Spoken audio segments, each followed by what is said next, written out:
সাধু ঘরে চোর ঢুকেছে চুরি করবার জন্য। দেখতে পেলেন ঘরে কিছু নেই, বড় একটি বাক্স, বিশাল বড় একটা বাক্স। ওই বাক্সটা খুললেন, খুলে দেখছেন ওই বাক্সের মধ্যে আরেকটা ছোট বাক্স। বাবা, বাক্সের মধ্যে আরেকটা বাক্স, আচ্ছা এটা খুলে দেখি। ওটাও খুললেন, দেখছেন ওরে বাবা তার মধ্যে আরো একটি বাক্স, আরেকটা বাক্স, সেটাও খুললেন, দেখছেন আরো একটা।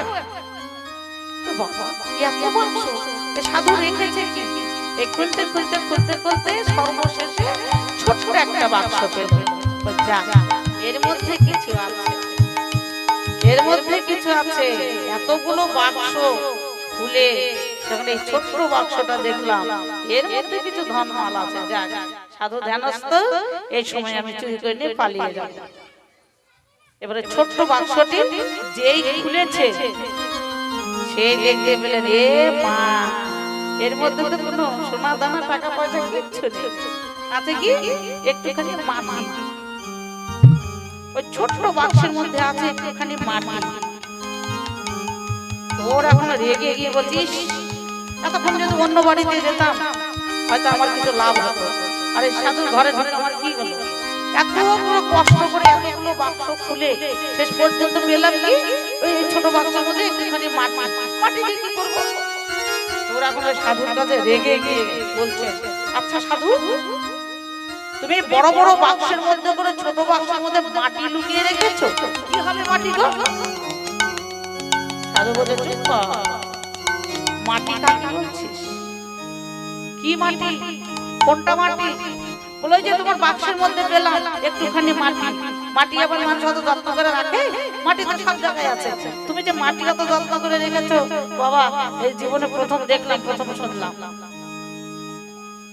সাধু বাবা চোরকে বলছে, করে চোর, অমন করে বারবার করে মাটি বলিস না। যে মাটি আমি সযত্নে সহিত রেখেছি, তো মাটি নয়, ধুলা নয়, আমার আধা গোবিন্দের, আমার গোবিন্দের পদরজ, কত যত্নে রেখেছি, সেই পদরজ অঙ্গে ধারণ করবো, কৃপা পাবো, আমার কৃষ্ণ ভক্তি লাভ হবে।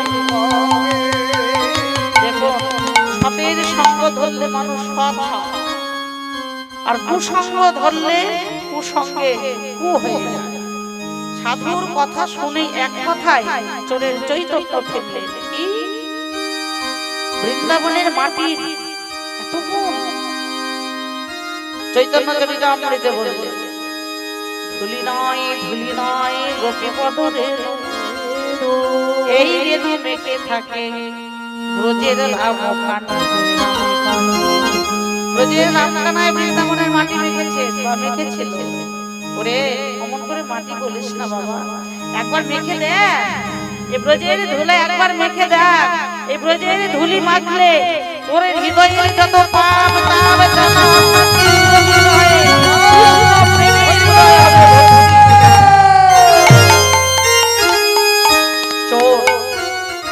সাধুর চরণ জড়িয়ে ধরলেন। সাধু বাবা জীবনে অনেক অন্যায় করেছে, এই অন্যায় করতে করতে আজ আমি সঠিক জায়গায় এসেছি।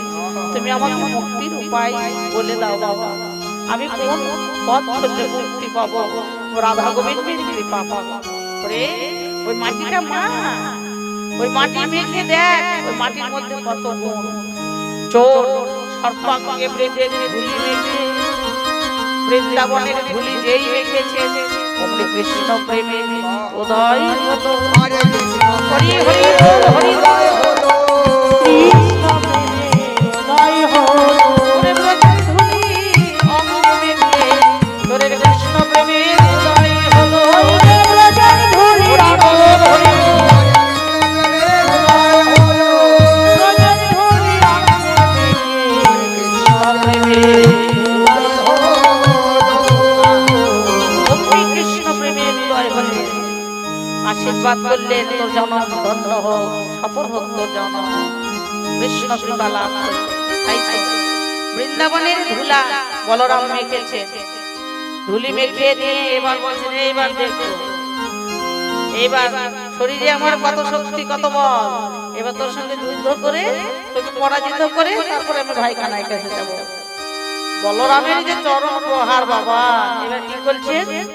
পদাঘাত মারি পাখিটি নখে আর পদাঘাত মারি প্রহার করছে।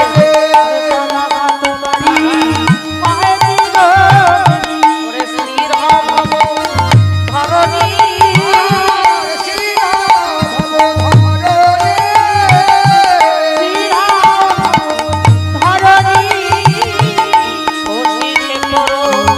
কহে হব ধর পদ তল যাও পিছুনি শশী শেখর কহে হব ধর পদ তল শশী শেখর কহে হব ধর পদ তলে যাও পিছুনি শশী শেখর কহে হব ধর পদ তলে যাও পিছুনি। পথটি আমরা আস্বাদন করলাম, সেটির কবি হলেন শশী শেখর দাস মহাশয়, বৈষ্ণব কবি শশী শেখর দাস। তিনি বলরামের চরিত্র দেখছেন আর কি সুন্দর করে তিনি রচনা করছেন এই পথ জগতে জানাবার জন্য।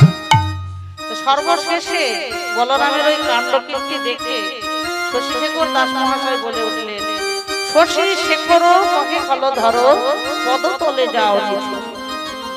হে বলদেব, এতক্ষণ পর্যন্ত তুমি যার সঙ্গে যুদ্ধ করলে, ঝগড়া করলে, তোমার চরণ তলে চেয়ে দেখো, তোমার চরণ তলে সেই ব্যক্তি আশ্রয় নিয়েছে। তা আশ্রিত জনকে অমন করে প্রহার করো না, তোমার অপরাধ হবে। বলরাম চেয়ে দেখলেন তার নিজের চরণ তলে, চরণ তলে চেয়ে দেখলেন শশী শেখর যে বলেছে চরণে আশ্রয় নিয়েছে, সত্যিই তাই, চরণে বৈরী আশ্রয় নিয়েছে। ভালো করে দেখছে, বলদেব যে ব্যক্তি আশ্রয় নিয়েছে, তোমার আশ্রিত হয়েছে, একটু ভালো করে চেয়ে দেখো ওটা কি, ভালো করে দেখো। তোমার নয়ন ভঙ্গি তো তোমার নিজস্ব নয়, সব সময় যেন চঞ্চল নয়ন, কৃষ্ণ দর্শনের নয়ন। ভালো করে একটু চেয়ে দেখো ওইটা কে ছিল। ভালো করে নিরীক্ষণ করছে, দেখছে, দেখতে দেখতে বুঝতে পারলেন এই মা এ তো আর কেউ নয় গো, এ তো আমারই শরীরের ছায়া। তাহলে এতক্ষণ পর্যন্ত এতক্ষণ আমি কৃষ্ণ দর্শন পেতাম, কৃষ্ণ সঙ্গ পেতাম, শুধু শুধু আমি সময় নষ্ট করলাম। হায় হায়, শশী শেখর শোনো ভাই, যা হবার হয়ে গেছে, এই কথা যেন জগৎকে তুমি বলো না, জগৎবাসী যেন কেউ জানে না। কেন বলে শোনো, জগতের কেউ যদি শোনে তাহলে শ্রেষ্ঠ বড় ভাইয়ের মান থাকবে না। কেন জানো, আমি কানাইয়ের বড় ভাই দাদা, আমি যে কানাইয়ের শরণাপন্ন হয়েছি, কানাইয়ের যে ভজনা করি, কেউ যদি জানে তাহলে শ্রেষ্ঠ ভ্রাতার মান থাকবে। বলদেব, তোমার মহান চরিত্র আমি স্বর্ণ অক্ষরে লিখে রেখেছি, জগতে সকলে জানবে, কৃষ্ণ ভক্তির স্বরূপ থাকবে, আর কিছু নয়। তোমার অন্তরে যে কতখানি কৃষ্ণ ভক্তি, সেইটি জগতের জীব জানবে। বলদেব, তোমার যে কৃষ্ণ ভক্তি, আমায় একটু আশীর্বাদ করে যাও। তুমি যাবার বেলা আমাকে একটু আশীর্বাদ করে যাও। কত যুগ যুগ ধরে বৃন্দাবনের পথে আমি বসে আছি কৃষ্ণ দর্শন করবার তরে, কিন্তু এমন করে তো আমার কৃষ্ণ কৃপা হলো না। বলদেব, ভক্তির জন্য ভগবান বাধা থাকে, তুমি তো একনিষ্ঠ ভক্ত, তোমার কথায় আমার গোবিন্দ শুনবে। তুমি যদি আমার জন্য একটু ভগবানের কাছে কিছু নিবেদন, আমার জন্য যদি ভগবানের কাছে নিবেদন জানাও, হে বলদেব, তোমার মতো যত কৃষ্ণ প্রেম ভক্তি আমার অন্তরে জাগে। আমি কি করব জানো, তুমি কৃষ্ণ সঙ্গ পেয়েছো, ব্রজের পথে পথে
চরণে প্রণাম করে জানালেন প্রার্থনা ওই মতো যেন আমারও হয়, আমি যেন বৃন্দাবনের পথপথে কৃষ্ণ বলে থাকতে পারি।